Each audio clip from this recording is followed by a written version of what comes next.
Okay, so week 3, this is lecture 6. The person who's just come in late, please sit where you normally sit, and the other students will tell you about something very important that is happening with a piece of paper going through the classroom. Okay, all right. Everybody handed in homework 1 on time. I didn't get any single request for an extension, so I assume everybody handed it in on time. If you have not handed it in, then you need to hand it in, and you probably need to explain why you didn't hand it in. Homework 2 is, you already have that, so they're cracking on it. Yes, go to that end, yeah, and show them where to start. Just putting in your name. You're row 3, yeah, you're at the beginning. Yeah. Okay. All right, how many people wanted to know the answer to the bucket problem?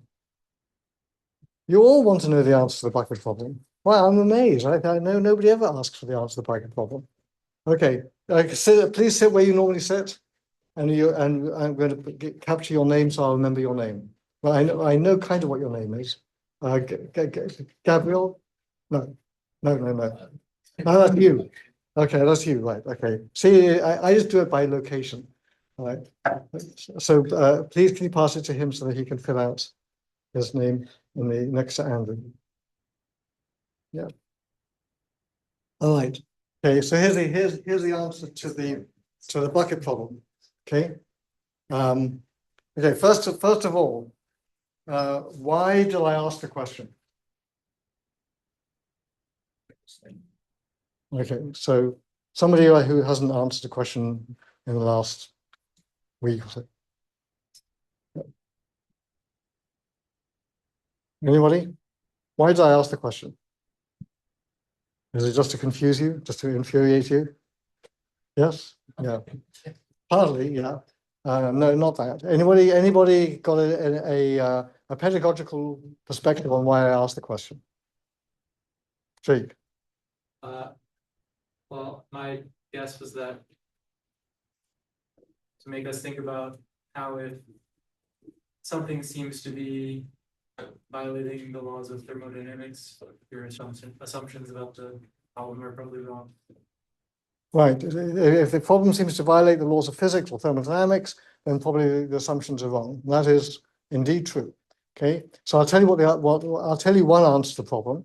Okay. This is just an answer that I just thought up on the stairs coming into the lecture. So remember, the bucket was in the shop, and you measured the temperature on the side away from the window, and that was the side that was hotter. And that was the thing that was the paradox. So the answer is just 5 seconds before you came into the shop, I went in and I turned around the bucket. Oh my God. Okay. I hope the video recorded the okay. There's another answer. Here's another answer. Okay, that actually the shop had in it in the back a kitchen, and the owner of the shop was busy making a sandwich for her lunch, and accidentally she made a mistake, put in too much oil, and there was a flame fire, and the whole shop was actually on fire from the kitchen at the back. Here's another. Okay. All of those things, okay, they all sound crazy, right? You can think of other things too. The main thing about them is this: the system is not in equilibrium. Okay, the thing that we talked about in class, the thing we spent the last 5 lectures on, is emphasizing that if you know the system is in thermal equilibrium, you can make statements that otherwise you cannot possibly make. Okay, everything we've been doing in class the last 5 lectures has been using the concept of equilibrium to compute something and make predictions. Okay, if we didn't have the concept of equilibrium, we could not make those predictions. We'd have to do a much harder work. This class is called Equilibrium Statistical Mechanics. And you just look at that and say, oh, statistical mechanics, that's what this class is. Yeah, but it's equilibrium statistical mechanics. Okay, so the equilibrium part is the only reason why any of the things that you can do in thermodynamics, the only reason you can do any of the things that we did in class, deriving the Fermi-Dirac distribution, all of those things, they all happen in equilibrium. So when in your future lives you're doing some experiment and you're trying to build a time machine or build a warp drive or something like that, I hope you do something really amazing, and you discover something that doesn't seem to make sense and your experimental data looks like rubbish, I want you to think, maybe it's the bucket problem. Maybe that's what's going on. Maybe the system is not in thermal equilibrium. And several people who've taken my class have actually had that experience later on in life when they were doing some research or whatever, and they discovered that the basic assumptions that they were making were wrong because you've been brainwashed into thinking that everything in physics is equilibrium, okay? You've been brainwashed into that for the simple reason that that's the only thing that more or less we know how to do. Okay, well, all the interesting physics, people who do statistical mechanics for a living, trying to do fundamental research at the frontiers of the subject, we're all trying to understand non-equilibrium statistical mechanics. And that's a much, much harder problem. Okay, so that's the solution to the bucket problem. Okay, a solution to it. There's no, so it's graded very leniently, but that's the reason for it. And the reason I asked the question is the important part about that. Okay, all right, so then I want to talk about where we're going now. So now we're going to talk about the Boltzmann distribution, the so-called canonical distribution. Up to now, what I showed you was a bunch of basic tricks, like counting quantum states, principle of detail bounds, principle of maximum probability, all of those tricks to try to make computations. And what we want is a way that's a little bit more controlled, a little bit less reliant on the fact that you know the answer or know some clever math tricks or things like this. So that's what we're going to be doing now. I have a reading assignment for you, which will take you well, no more than 15 minutes. I want you to look in the printed notes, section 2.4.3, where I do a numerical example of how to derive the second law of thermodynamics, but we derive it statistically mechanically. In other words, what we do is we simply count states. And bless you. And what you will learn in that little section, in that 15 minutes, is you'll do a little numerical example, and you will see that it is possible that heat can flow from cold to hot, but it is exceedingly unlikely. In the example I give you there, you will work through that, and you will see that the probability of that happening is like 1 part in 10 to the power 700 in the example that I give in that thing. So I want you to, I'm not going to go through it in class. I'd like you to look through that. And now I want to go on to the Boltzmann distribution. Josh, question. Isn't that also a solution to the bucket problem? Isn't water problems. That it was the one in 10 to the 700 chance. Yeah, it's like the one where we talked about all the air molecules in this room going up into that corner, and all of you lying on the floor going, ah, where's the air?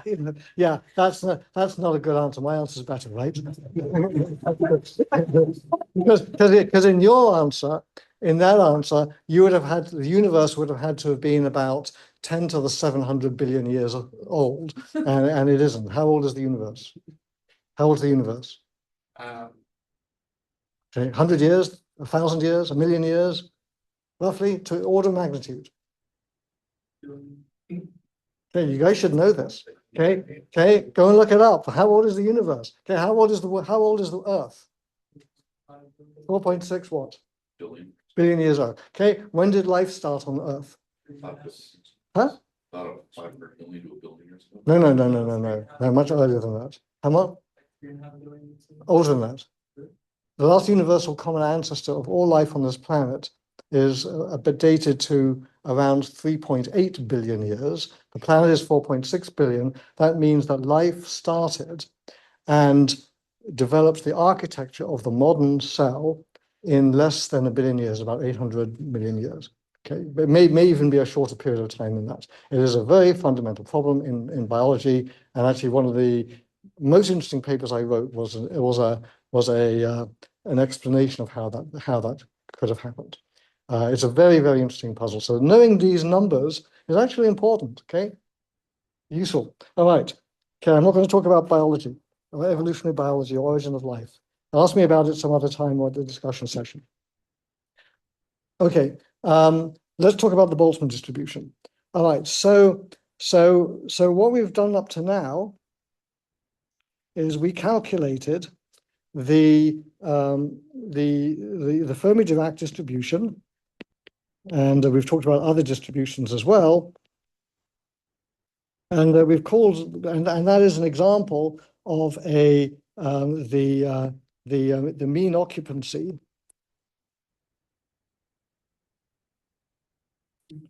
of a single particle state.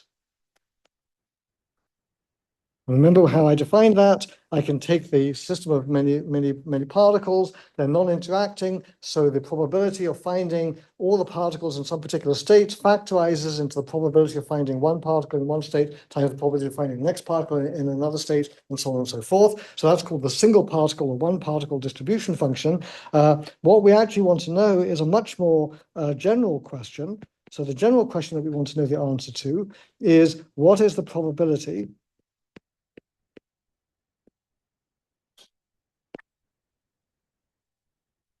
of a system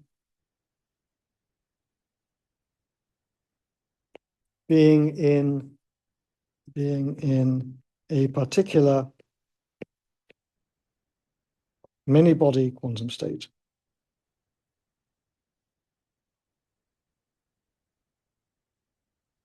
So we don't want to be making the assumption that everything is non-interacting and factorizes and all of that stuff. What we want to do is actually solve a much more general thing. So that is the question that we are going to ask. What is the probability of a system being in a particular many-body quantum state? That doesn't mean anything unless you actually say what is the constraint on it. Up to now, we've just talked about a system which is like this. It's just an isolated system just sitting there. The water in this is isolated more or less because this is a vacuum flask, whatever you call those things. So we have to ask what is the constraint that we're going to use. And the constraint that we are going to use is that the system is held at some fixed temperature T.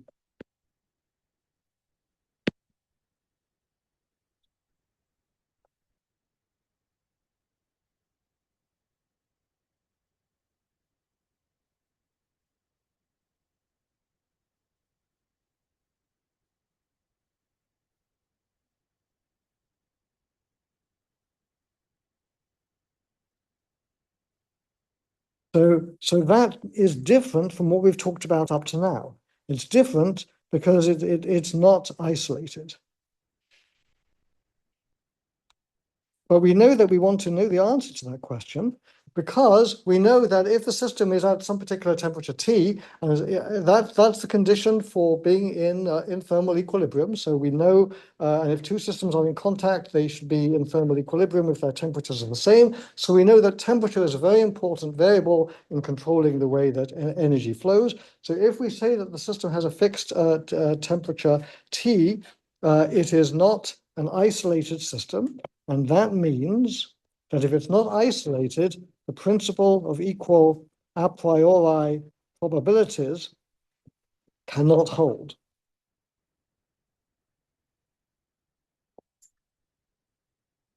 But the principle of equal a priori probabilities is the only thing that we know how to use to compute any properties of systems in thermal equilibrium. So what we're going to do is to understand the question of a system held at some fixed temperature T, we're going to use the same trick that we've used in previous lectures and construct a way to use the principle of equal a priori probabilities in disguise to answer this new question.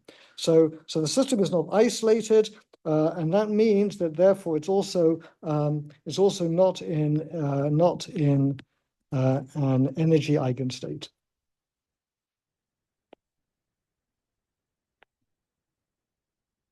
So that's the question, and I'm not going to try to make this a rigorous thing. There are some people who teach this class will say, here is the microcanonical distribution, which is just the fancy name for counting the quantum states that we've already talked about, and then they'll use some fancy mathematical tricks such as the method of steepest descent that we talked about in our discussion session on Monday.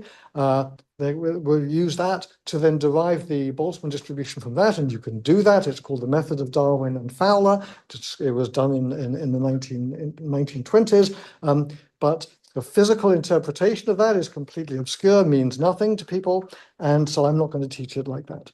So let's do this in several different steps, and the first step that we're going to use is the answer to this question: how do we maintain a system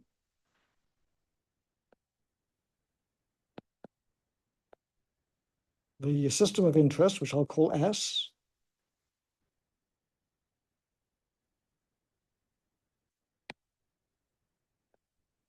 at temperature T. That's the constraint that we have to use. So the question is, well, okay, how do you even do that in the first place? And we know it's not an isolated system, so what is it? So this is where we introduce the first, what's known as a deus ex machina, a device which makes no sense. I'm going to introduce it to you, and I'm going to say that it makes no sense, and we'll go through the argument, and later, maybe today or maybe next time, I will explain to you what this actually means. Okay, so this is the question, and the answer that we're going to make is going to be a cheat. It's like the bucket question when you all groaned when I told you the answer to the bucket question. So the answer is, well, it's simple. We just put the system S in contact with another system, which I will call R, which is already at temperature T. Okay, does that sound like a cheat to you? It should, right? It's like saying, it's like we talked about the origin of life. Okay, 3.8 billion years ago, last universal common ancestor. There was life before, even that 3.8 billion years. That's the time for the last universal common ancestor of life on Earth. And Francis Crick, who spent the last part of his career here in San Diego at the Salk Institute, could not understand how it is possible that life evolved so rapidly on Earth. And so the solution that he eventually settled on is one called panspermia. Panspermia is the idea that life started somewhere else and came here by a meteorite or a comet or a flying saucer or something like this. Okay, so of course then you say, well, where did that start? Okay, that this argument is kind of like that. We're just going to take the system and say, I want it to be at temperature T, so I'll just get another system that's already at temperature T, put them in contact with each other, and then they'll be in equilibrium and it'll be at temperature T. So that's our answer. And you're going to say, what the heck, that makes no sense. And you're right, but I will explain to you later what it really means. And then you're going to say, oh, why didn't you say so? Okay, so that's the first thing. Now let's think to ourselves about what can go wrong with this method. Okay, so the problem is this. There's an obvious problem with this method. What's the obvious problem? Apart from the fact that you have to go to the store and buy a system which is at temperature T. What's the obvious problem with this? What happens when you take two systems at different temperatures and put them together? They equilibrate, and what happens to their temperatures? They change, right? One system is going to change, the system you want is going to change its temperature. The other system R is going to change its temperature. And so it didn't really work. So then there's a hack for that. So remember last time, so the problem is that both the system S and the system R will eventually have heat flowing between them, and we already know what direction it's going to go in. I should say heat. Let me just not say with the word heat. Okay, does anybody here want to know what heat is? Didn't think so.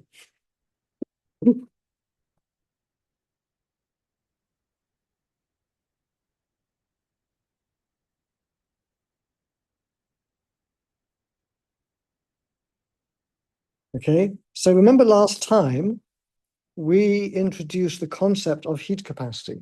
Okay, and I told you, hey, there's a heat capacity and it's got these really funky units because the first people who discovered that you need to think about this were chemists, and they thought about it in a slightly different way. So remember that we had that heat capacity. So we know what the heat, we can compute what is the temperature that is going to happen. So let me write it like this. I missed out something I wanted to write. So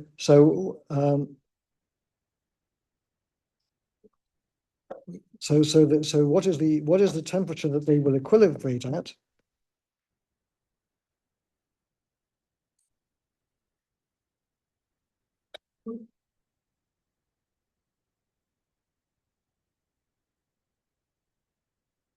Well, the answer is going to be, if I think of the reservoir, then its temperature is going to change by an amount which is the energy that has flowed between it and the system that you care about, divided by the heat capacity times the mass of the system. So this is what's going to happen. So this is the energy that flowed to the system R from the system we actually care about, the system S.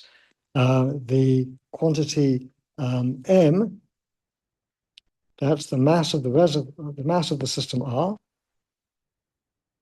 and the and C,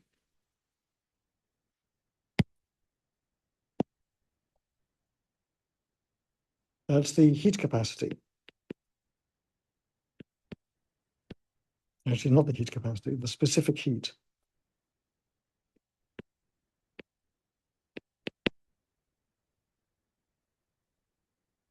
Of the system R. Okay, so that's what's going to happen. So what is our solution? Our funky solution to this is we're going to say, okay, well, let us make the mass. So this is the temperature, the final temperature of system R. So let us make the mass of system R. Let's make that go to infinity. Okay, so if the mass goes to infinity, then that means that T prime minus T will go to 0, which means that the equilibration temperature will be equal to T, and then we'll have achieved what we want. So in order for the mass of the system R to go to infinity, what that means is that R must be infinitely big.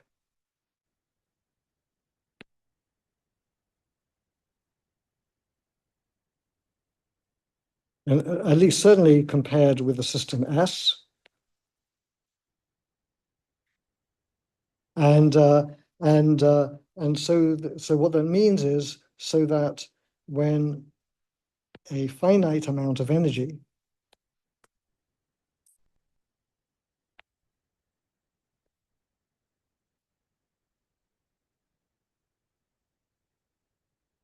is transferred from system S to R, the change in temperature is negligible. And so that's what we're going to assume. And so R has a name. R is called the reservoir. Reservoirs are things that are really big, like there's a reservoir outside San Diego which has a whole bunch of water in it so that people can have water to drink and so on. So reservoirs are big things. So that's what you do, first of all. So this says that if you're going to do thermal equilibrium, say here's my cup, and I want it to be in thermal equilibrium, it is in contact with something that is infinitely big, as you can see, right? Like, where is it? Okay, right? Where is it? We'll talk about that later. Okay, so that's the first thing. So this is a fictitious device. Okay, now the next thing is this. So that's step one. All right, let's now talk about step two.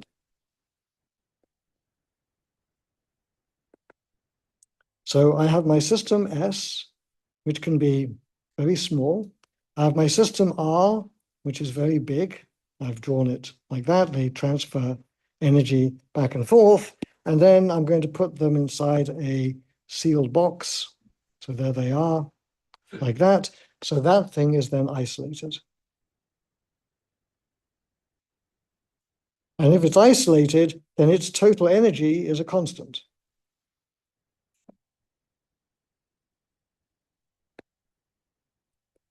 And so that means that E is equal to the energy of the system S that we care about, the energy of the reservoir that we really don't care about, but that is equal to a constant, and that is something that never changes. Okay, so that's all well and good. So now what we're going to say is this. Well, the question we want to know the answer to is, what is the probability of seeing the system in a particular quantum state?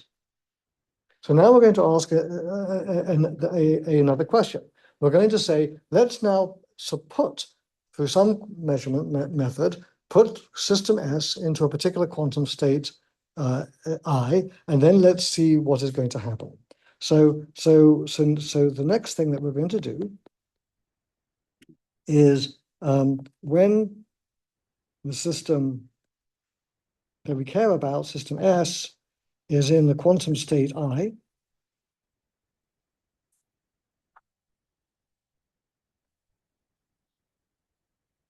then the energy of system S is just equal to EI. Okay, so that's fine. So now we're going to ask, well, what is the thing we want to compute? So the thing we want to compute is P sub I, and P sub I is defined to be the probability in equilibrium that system S is in state I. And what we're going to do is we're going to compute this by using the principle of equal a priori probabilities. So what Pi must be proportional to, it's got to be proportional to the number of quantum states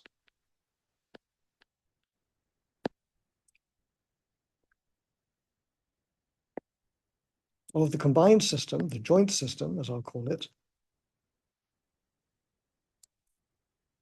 when system S is in the quantum state I. So it's got to be proportional to that by the principle of equal a priori probabilities. So then we're going to write this thing then as, well, the two things are connected, they're weakly coupled. So this is going to be the number of quantum states of R when S is in state I times the number of quantum states of S when it is in state I. Okay, and this thing over here, well, this is just one, because how many quantum states are there of system S when it is in the quantum state I? Well, it's just obviously one. So then that's that. And then this thing over here is just, this thing over here is what we would call gamma of R, the number of quantum states of the reservoir. And its number of quantum states depends on the energy of the reservoir. And the number of quantum states of the reservoir is equal to the total energy of the system minus the energy of the system S, because we have over here that the total energy is the energy of the system S and the energy of the reservoir. So that means that we've deduced that Pi is proportional to the number of quantum states of the reservoir when it has energy E minus EI.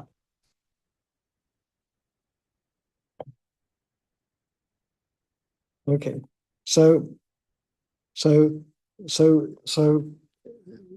that may surprise you, because you say, wait, we're talking about the system S that we care about. The system R is something that is some science fiction thing, and yet the thing that we're trying to find is actually dependent on the number of quantum states of this reservoir. But that's the ineluctable logic that comes from the principle of equal a priori probabilities. So that's step 2, and now step 3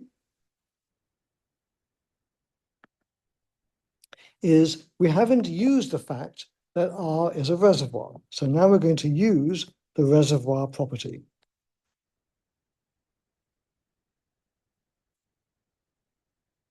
So the reservoir property is that it's sufficiently big that it's so big that that its temperature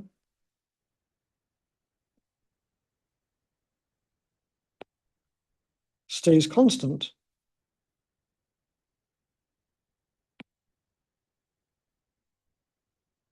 when we add or subtract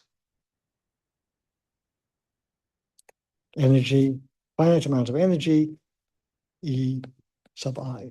So what that means is that the constant is the temperature, or in this case, 1 over the temperature. But we know what the 1 over the temperature is, because 1 over the temperature for the reservoir is just Kb times d by the energy of the reservoir, and then the logarithm of gamma of the reservoir when it has energy ER. So that thing has to be a constant. Well, if that thing is a constant, then that's great, because I've got a very simple differential equation to solve. I have this differential equation down here, and it's a differential equation in energy. So now I have to integrate that. So now I integrate, and what I obtain is gamma R of ER is equal to some constant of integration, doesn't matter what it is now, times E to the ER over KBT, just integrating that function. And but we know that PI is proportional to gamma R of E minus EI. And so that means that PI is proportional to E to the E over KBT times E to the minus EI over KBT times some constant. And so the only thing in this which depends on the quantum state I is this bit over here. And so how do we get the constant? Well, we know that all the probabilities must add up to 1. So if I sum over this quantum states I, for all quantum states I, that the probability of the system being in those quantum states, that has to give me 1.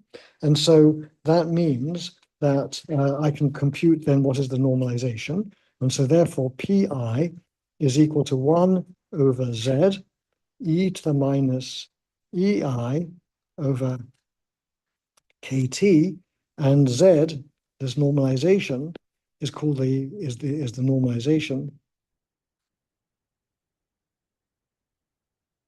And that is equal to the sum over I, e to the minus EI over KT. And this quantity Z is a very important quantity. It's called the partition function.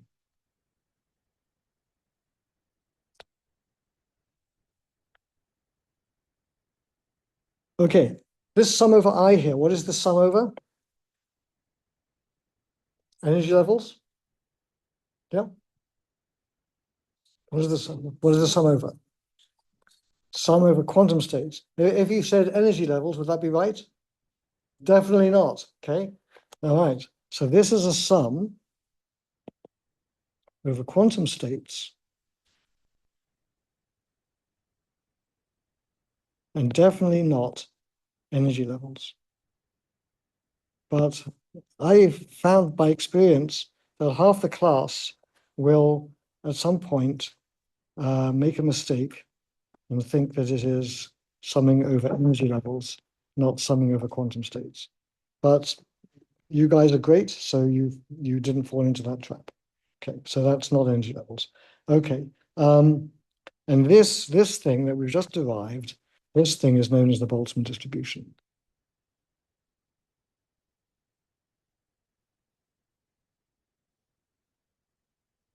And it's sometimes known as the canonical distribution. Anybody know what the word canonical means?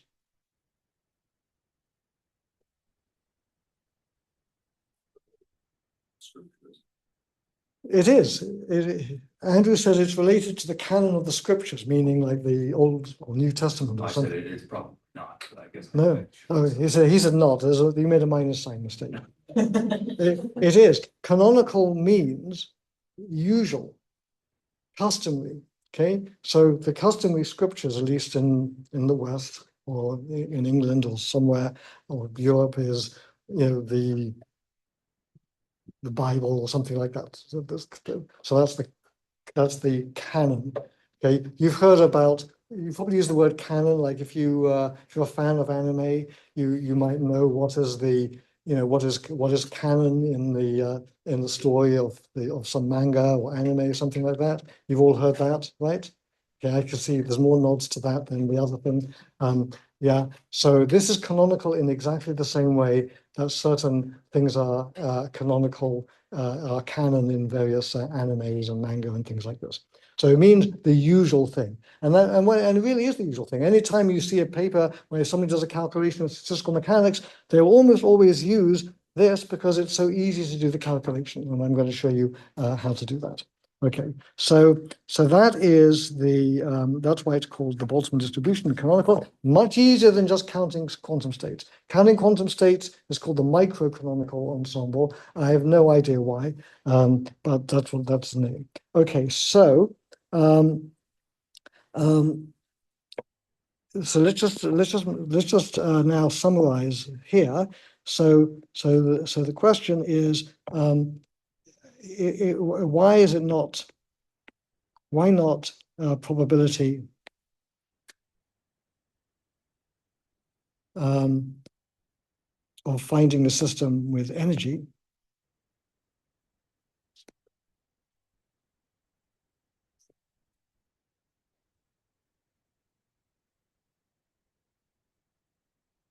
As people often mistakenly assume. So what's the reason for that? Okay, you all immediately said the right answer when I asked you, Jake. Huh? Degeneracy. Degeneracy, exactly. Thank you. Wow, you guys are great. Right, degeneracy. Okay, there's many quantum states with the same energy.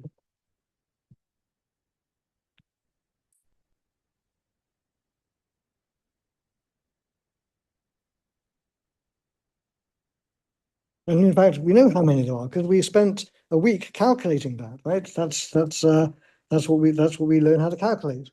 Jake, you had a question? Yeah, did you go back a slide?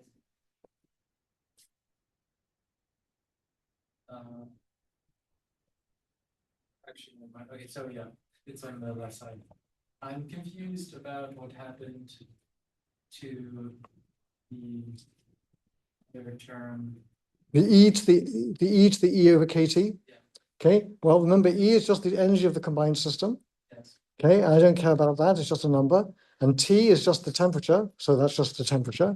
So the only thing that depends on the system S being in the quantum state I is the EI. And so that must be, so there's the PI is equal to stuff times E to the minus EI over KT. And then what is that stuff? Who knows? But I know that all of the PIs must add up to 1. And so I can just write that thing down as 1 over Z. So that's what happened to it. So we just folded it into. Because whatever it is, it's going to be a number so that when I add up over all the PIs, I get 1. Okay, isn't it clever? So we never need to so I never need to worry about that. So it's just because the energy is given and we don't care about that. The only thing we care about is the temperature. All right. So somebody had a question? Yes. Tia. Yes, I might need you to explain like on 3. Okay. Like, but if you plug in this thing for, oh, okay, you know what, never mind. I can't. Okay, what's the answer? How would you explain it to the rest of the class as if they were 3? I was really confused Yeah. about how like, E is not anywhere. It's not. It's not. And why right, isn't yes. it? What's the reason? Well, Well, when you were asking the question, suddenly because- something went off in your brain, right? Yes. What was the because- thing that went off in your because brain? Like Jake said, E is absorbed in the constant, and then like the constant, including the E is the partition. Yep, Okay. yep, that's exactly right. Thanks for asking the question. You're asking really good questions. All right, so so let's suppose then, so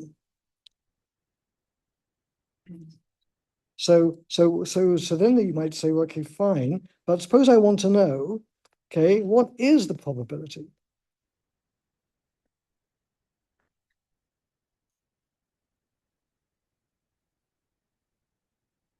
Of finding the system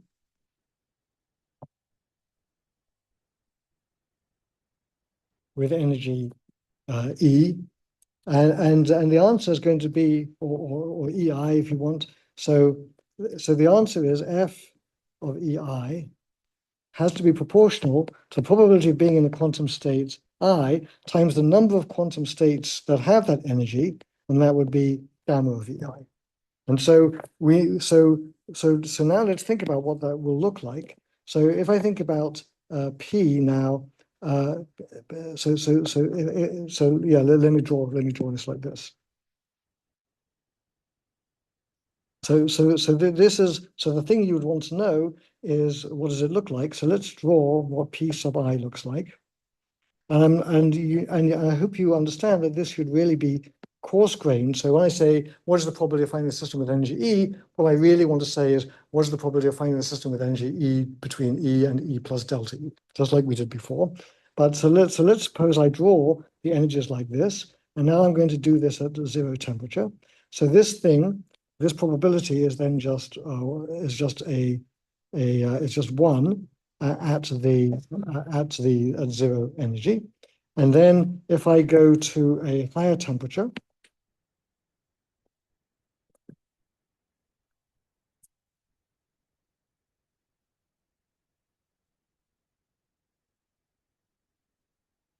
so here's my quantum states. So now what's going to happen is I will find that this thing is sort of going something like that. That's an exponential. And if the temperature was even higher, I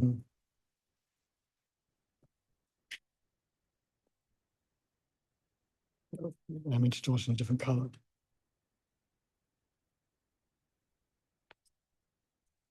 Something like that.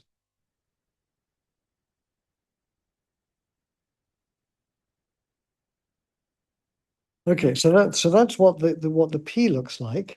On the other hand, what does gamma look like? So gamma of E is a thing that we know shoots up like this. It goes as E to the power 3n over 2, something like that. So it's a rapidly increasing function. And so what that means is that if I were to look at the probability distribution of the system as a function of energy, so here now is energy, and now here is the probability of the system having an energy E. What we're going to find is it looks like this. I've got a decaying function, and I've got a rapidly growing function, so they're going to meet in the middle somewhere, and then what's going to happen is it's going to roughly look something like this. I've drawn it in a fairly bad way, but it's going to look something like that. This is going to be the mean value, and then there's going to be fluctuations about that value, which come from this thing here, from the product of the gamma and the P. And later, very shortly, we'll actually calculate what that function looks like, okay? But so remember this now, this is all at fixed temperature. So the temperature is fixed, but the system has not a constant temperature. There's not a constant energy, so the energy is fluctuating. And if I look at the system at any given time, I'll see it as somewhere in this distribution that we're going to compute. Okay, so this distribution is essentially a Gaussian distribution, as we will see. All right, so that's that. So now why do we care about this? Well, we can use this to compute thermal averages.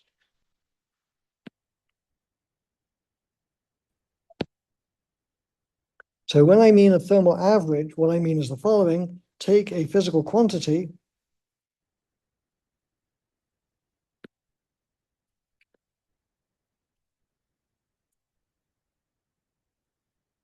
which depends on the state of the system.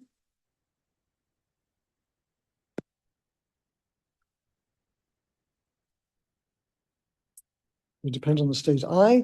Then what is the value? What is the value measured in an experiment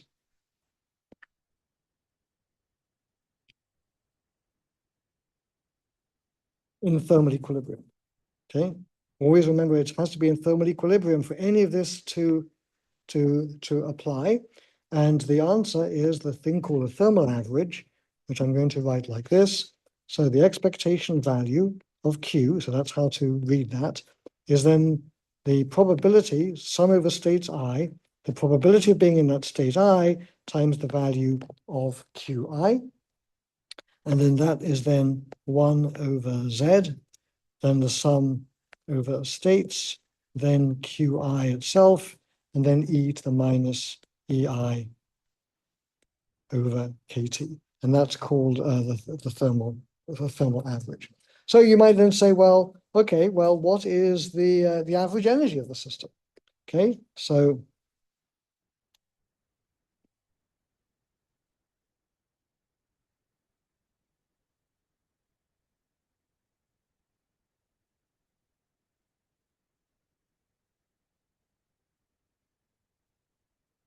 okay, because we already argued just on the previous slide that if I look at the probability of the system being at some energy E, is the product of a thing that grows like super fast and a thing that is decaying exponentially. And so it has this sort of roughly Gaussian shape that was shown over there. So what actually is the average value of the energy? So there's two answers to this question. So the first thing, what is the average energy expectation value of E? It has a name. Okay, it has a name because the first people who worried about this question didn't know anything about statistical mechanics. They were the people who invented thermodynamics. And they called this thing the internal energy, whatever that means. So the answer is its name is U, which is internal energy.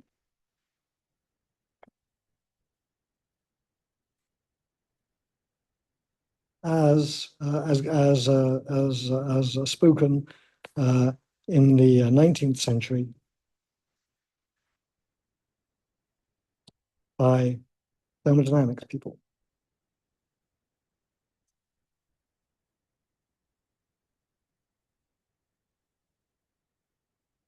So that's what it's called. So let's go ahead and calculate it. So U is equal to the expectation value of E. So that's what we mean by that.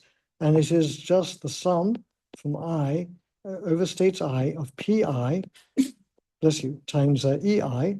And that then is 1 over Z, the sum over I, EI, e to the minus EI over KBT. So that is by definition what it is. Now, that's just a definition. I haven't yet shown you a calculation of it yet. I'm about to do that. The importance of the partition function.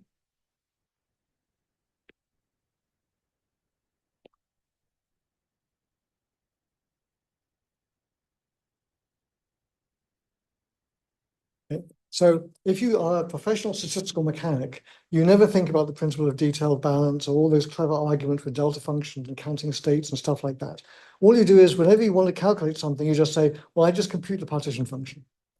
Okay, and you can write it down as a path integral and all sorts of fancy stuff like that. And the reason you do this is this: everything you want to compute in statistical mechanics, even something as simple as the average energy of the system, is a sum like this.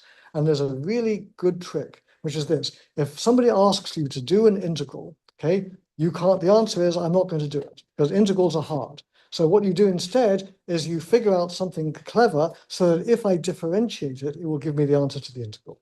So we're going to solve this problem, the summing over states, which you could then turn into an integration over some wave vector or something like that. We're going to turn that into differentiating something. So let's go and work out what it is. So the importance of the partition function it is a so-called generating function.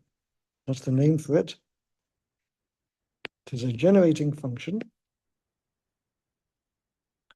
And anything you want to calculate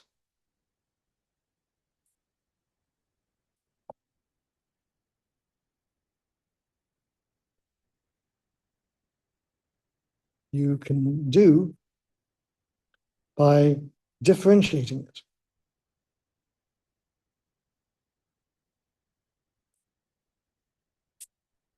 Okay, that's the reason why it's important. So let's introduce some notation.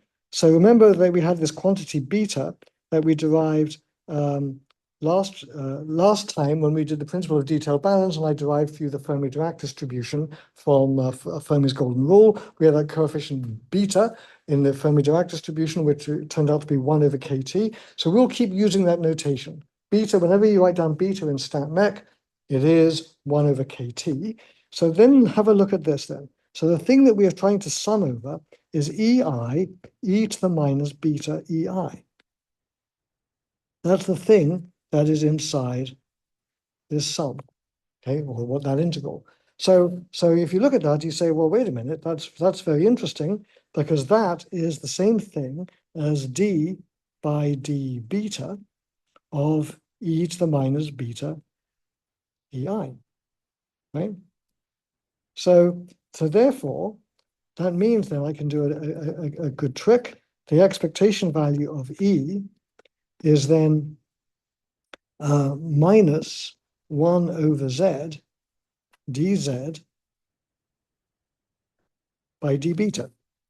Because if I have Z, which is the sum over I, e to the minus EI over kt, let's call it beta.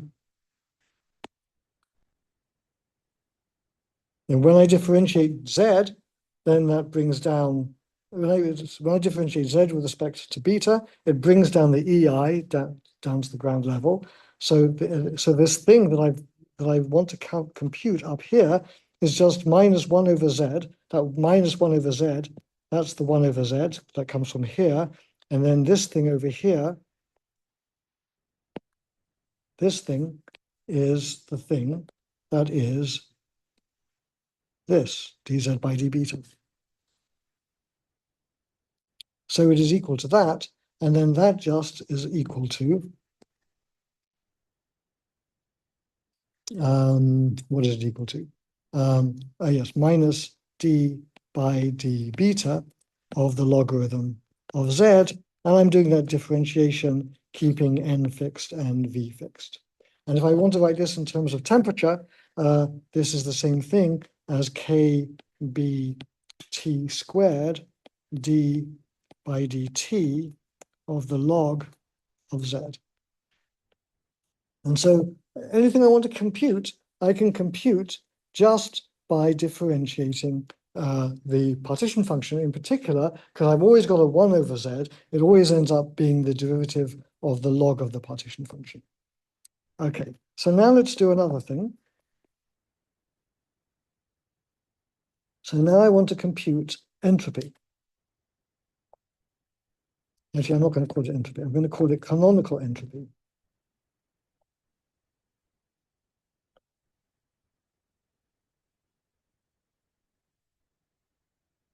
So the question is this. When we were dealing with an isolated system, we had an entropy that we calculated as the number of quantum states when the system has an energy E. Now the system is fluctuating over different states and therefore different energies, but its temperature stays constant. So our old definition of entropy is not going to be adequate.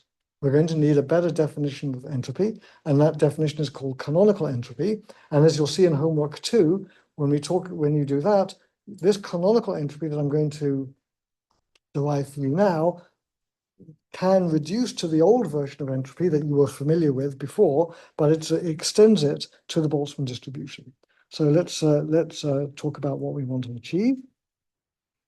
So the goal, so when we had the isolated system, the microcanonical, then we had that entropy was equal to the log of the number of accessible quantum states. So then the question becomes, what is the meaning of entropy?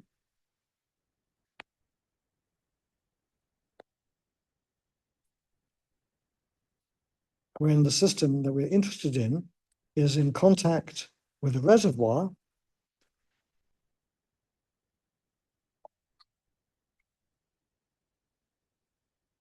at a temperature T, so its energy is always fluctuating.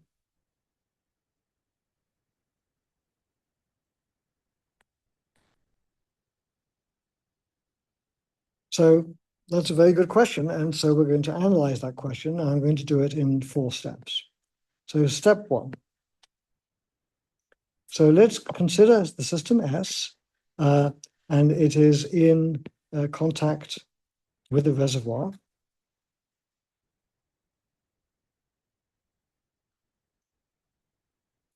So the number of the total number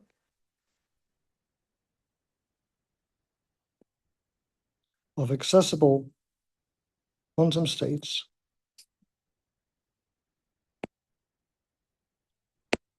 of the joint system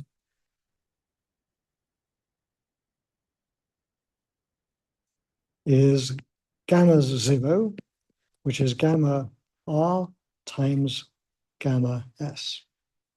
And in equilibrium, the entropy of the joint system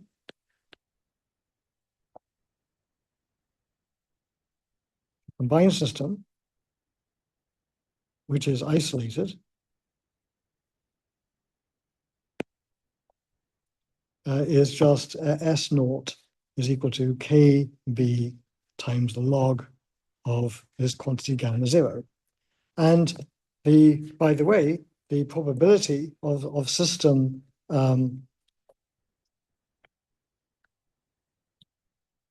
the joint system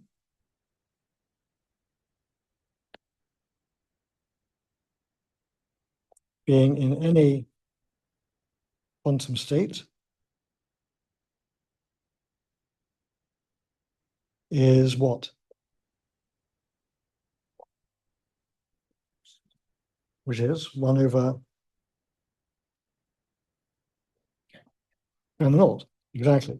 That's just 1 over gamma naught by the principle of equal a priori probabilities. Very good. Okay. So that's that. That's step 1. So that's just totally trivial. Now let's do step 2. So we want to see now what happens when we put the system S into a quantum state I. So we take system S and put it in quantum state I. Then the total number of quantum states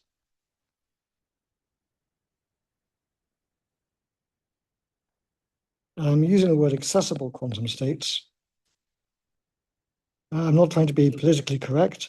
I'm trying to say that the system has some dynamics and it accesses states that it can access which have the same energy, maybe the same angular momentum, whatever other conserved quantities. So there's certain accessible states that it can reach. And I'm using that the term accessible to make sure that we don't include states that are not accessible. So the total number of accessible quantum states for the joint system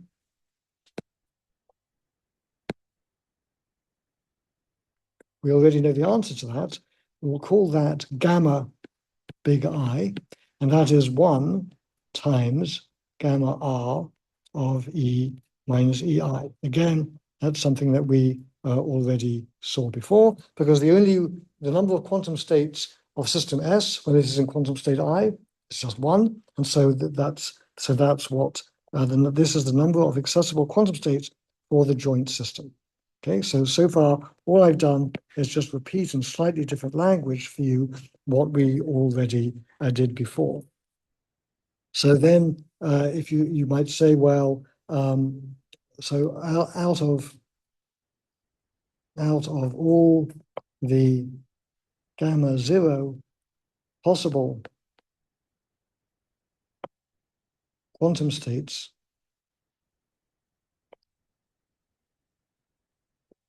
of the joint system,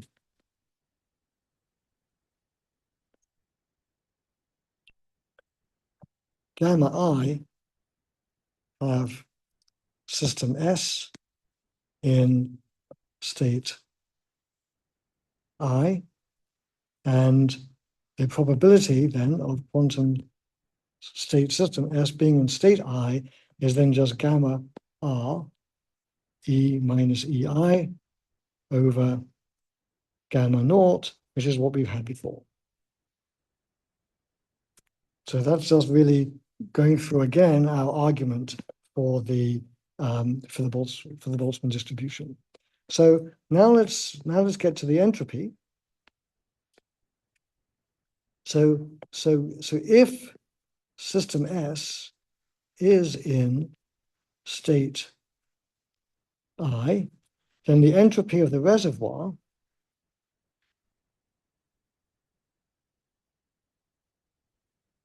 is, I'll call it SRI, and that is going to be KB times the logarithm of gamma R of E minus EI. And if I ask, what is the entropy difference?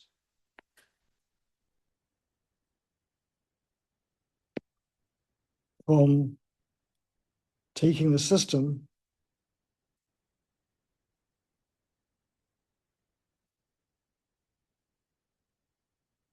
and then putting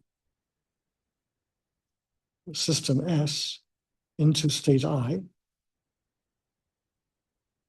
that entropy difference is S naught minus SRI, and that then is KB log of gamma naught minus KB log of gamma RE minus EI. And then that whole thing is, well, notice that over here, this is gamma, this is PI. So this then is just minus KB times the logarithm of PI, the probability that system S is in state I. Now, this is definitely not the answer to our question. This is not a good candidate for the entropy of system S, because the actual entropy of system S is 0 when this is in a specified quantum state. In fact, it's actually fluctuating over different quantum states with some probability. So this is true, but this is not a candidate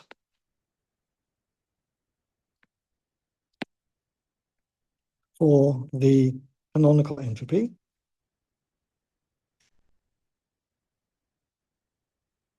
because system S is fluctuating over different quantum states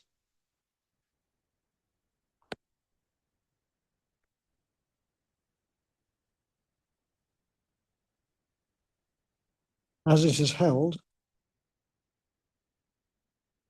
at temperature T. So that's close, but it's not the final answer. So step 4 is we'll say, well, a better measure is then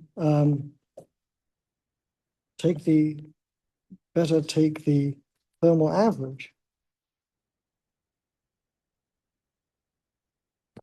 of S naught minus SRI. So this means that we define the canonical entropy, which I'll call S tilde, as the expectation value of S naught minus SR. S naught doesn't depend on the state of the system S, but SR does. So this is going to be S naught minus the expectation value of SR. And then that then is minus KB times the expectation value of the logarithm of P sub I. And so therefore, I can then write this canonical entropy as minus KB, the sum over I, PI log PI. And that is how we define canonical entropy.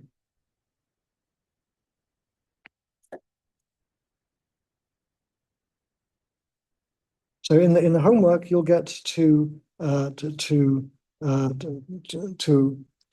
think about this quantity and to look at some of its properties. What I want to do now is I want to look at some of the consequences of this definition.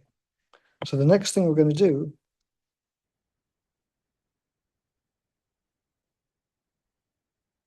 is the consequences of this definition.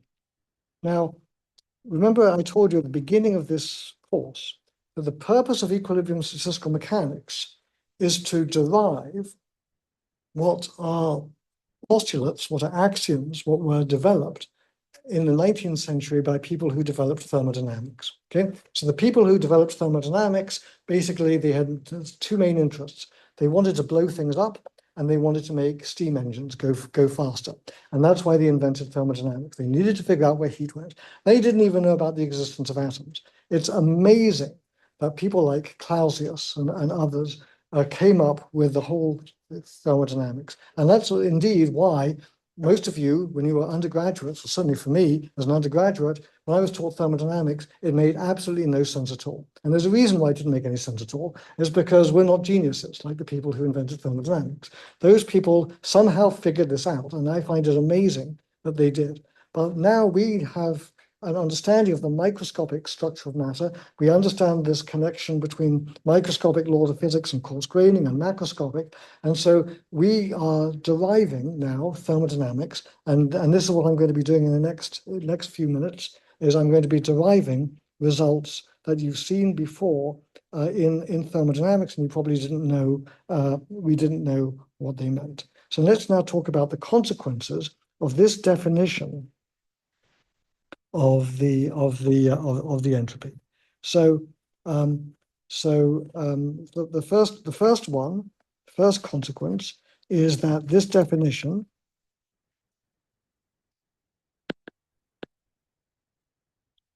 reduces to the old entropy definition for the microcanonical distribution.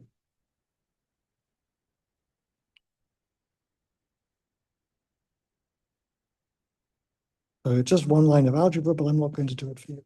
So you can check that. Very trivial. Okay. The next thing is I want to make a connection to the thermodynamic definition of temperature.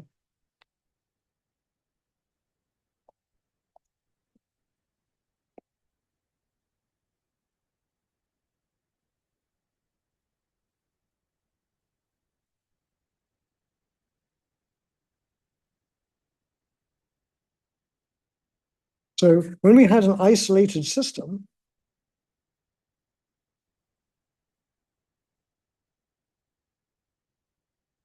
what we said was, well, temperature is this thing, which is just ds by d energy, which I'll call U now because I'm talking about the microcanonical. It's just ds by du at constant V, and that's how we defined it, okay? But now we don't have an isolated system. So in the canonical distribution,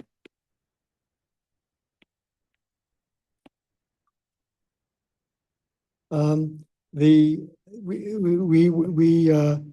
temperature is defined in terms of the properties of the reservoir. But what we'd like to do is have it in terms of the properties of the system S. So in canonical distribution, we want a measure of temperature purely in quantities related to the system that we care about, the system S. So let's see how, that wasn't very helpful. Let's see how to do that. So here's the idea. So I take my SI, and I know that this is minus KB, the sum over I, PI log PI. But I also know that PI is equal to e to the minus EI over KT divided by the partition function Z. And when we talk about this, Z is the sum over I, e to the minus EI over KT, and this is a sum over what? It's a sum over states, okay? Just remember that. So what we're going to do, here's the basic idea, is we're just going to substitute this formula, and we're going to just substitute it into here. So let's see what happens when we do that. So then I get that S is equal to minus KB, the sum over I PI, and then the logarithm of the partition, the logarithm of the PI is minus EI over KBT minus the logarithm of the partition function. So that's what I get. And so therefore, look at this first term, the two minuses cancel out. PI EI is just the internal energy U. So then this is just the expectation value of E over T, the Boltzmann's constants cancel out, plus KB times the logarithm of Z. So that's what this canonical entropy is. And so you might say, okay, well, this is great, because all I have to do is, if I say take ds tilde by d expectation value of E, then I get 1 over T. And indeed, that is basically what we mean by the canonical extension of thermodynamics. Okay, so that's fine. So that now everything here is in terms of system S. So that which is good. Okay, so the next thing I want to do is I want to now talk about the Helmholtz free energy.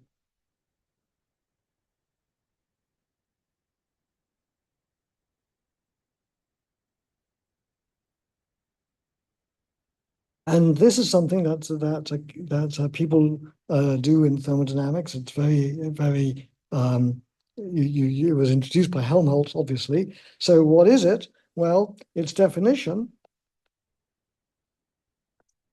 is this: we define F, Helmholtz free energy, as U minus Ts if we live in the 19th century, and if we live in the 20th century, we define it as the expectation of E minus T times the canonical entropy, like so. So what that means then, so what is its physical interpretation?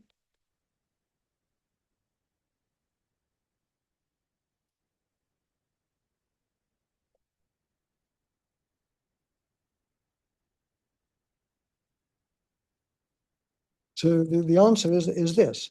If I now put these two formulas together, so I have we saw that S, I'm going to eventually stop writing the tilde on top of the S.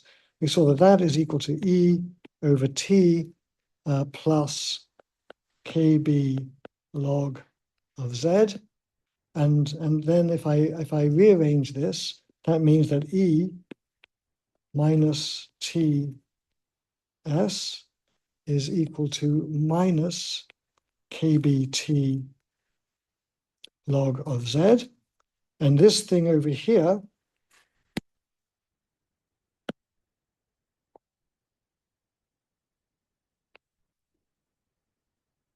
is just that.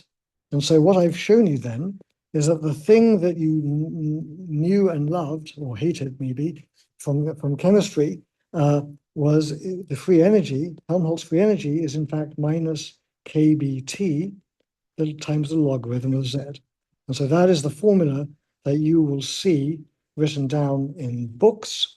And it's, some of you have heard me say this before, this is a most disastrously inept way to write this very fundamental formula.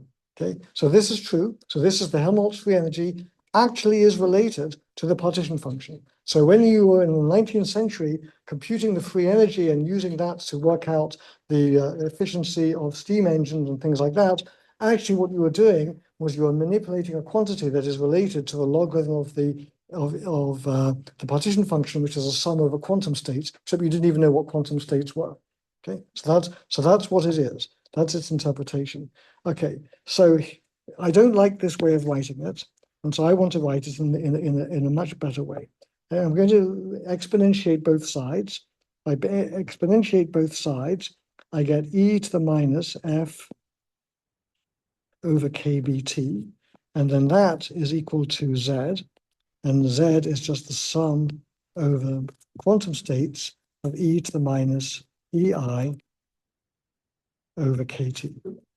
Okay, so why do I like this? This is a much better thing to write, because this here is a macroscopic quantity. It's macroscopic, it's thermodynamic. Thermodynamic is, by definition, macroscopic.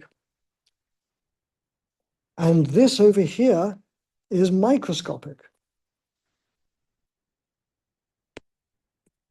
Why is it microscopic? Well, it's like a sum, it involves quantum states, a summing over quantum states and stuff like that.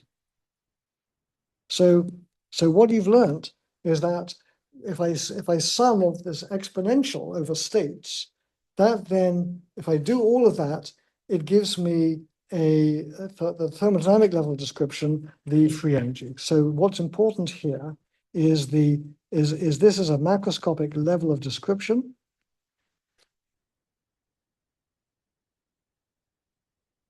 And this is a microscopic level of description.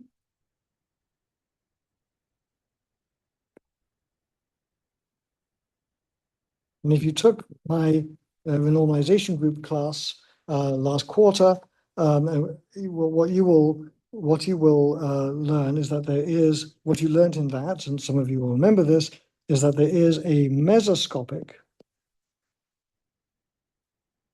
level of description in here.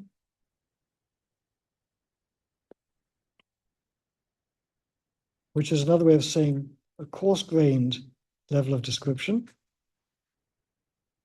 And it is that coarse-grained level of description that we typically use to study every problem in physics: fluid mechanics, statistical mechanics, biology, quantum field theory, phase transitions. So this is the mesoscopic level of description, which is coarse-grained, which is the one which is useful. And so we see this connection here, and this mesoscopic level of description, we learned how to write it in terms of path integrals and compute it for looking at phase transitions. Okay, next time I'm going to continue this. I'm going to finish by showing you how you can derive other thermodynamic variables from the partition function. So anything you want that is in thermodynamics can be written down as a derivative of something to do with the free energy or the partition function. And then we're going to talk about what are called the thermodynamic relations. We'll talk about the first law of thermodynamics. And next week, when we have the discussion session, what I'll probably do is I may, if you're interested, do two things. One is I'll show you how to use Jacobians, the mathematics of Jacobians, to simplify computations of thermodynamics, for those of you who care about that. The other thing I'll do is, I forgot to mention this, is I want to I explained to you about the 1 over n factorial that we talked about in class when we computed the partition function. I want to, we talked a bit about that at the discussion session. Not everybody was there for that. I will post in Teams some notes I wrote about that so that you can really understand where that 1 over n factorial comes from. And then the next thing that we will do next time is we're going to talk about the way that we compute fluctuations about the mean in statistical mechanics, again, using the partition function. And then we'll talk next time also about the grand canonical distribution, and finally I'll tell you what a reservoir actually is, okay? And then you'll say, ah, okay, now I understand it. Okay, so that's it for today. I want to remind you that tomorrow is the Dashan lecture. Juan Amaldacina is going to be talking about the thermodynamics of black holes, and it's a super interesting topic. Just as a teaser for you, you've all heard about Hawking radiation. You've all talked about the information paradox from black holes and things like that. Some of you heard about that? Okay. My view is that that is wrong.